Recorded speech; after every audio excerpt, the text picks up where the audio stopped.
ফারজানা রূপার সরকার পতনের প্রশ্ন। তারা আদালতের পথে যেতে চান না এবং সমাধান নির্বাহী বিভাগের প্রধান হিসেবে প্রধানমন্ত্রী শেখ হাসিনা কোটা রাখবেন না কোটা রাখবেন না। শেখ হাসিনা এর উত্তরে যা বললেন, ক্ষোভ কেন? মুক্তিযোদ্ধাদের নাতিপুতিরাও পাবে না, তাহলে কি রাজাকারের নাতিপুতিরা পাবে? সেটা আমার প্রশ্ন, দেশবাসীর কাছে প্রশ্ন, যে রাজাকারের নাতিপুতিরা সবকিছু পাবে, মুক্তিযোদ্ধারা পাবে না। এরপর শুরু হলো সরকার পতনের তীব্র আন্দোলন।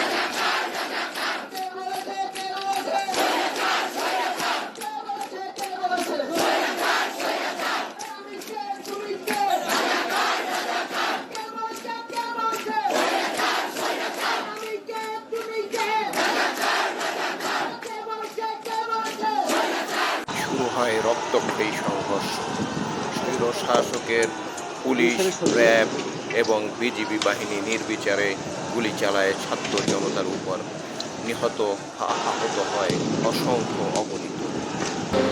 এরই হাত ধরে বিজয় হয় ছাত্র জনতা, স্বাধীন হয় বাংলাদেশ।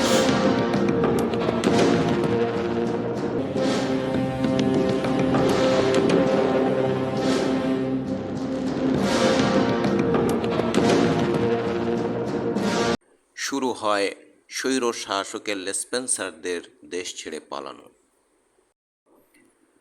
5ই আগস্ট স্বৈর শাসকের পতনের পর 8ই আগস্ট আওয়ামী লেসপেন্সার ফারজানা রূপা ও শাকিল আহমেদকে 71 টিভি থেকে বরখাস্ত করা হয়।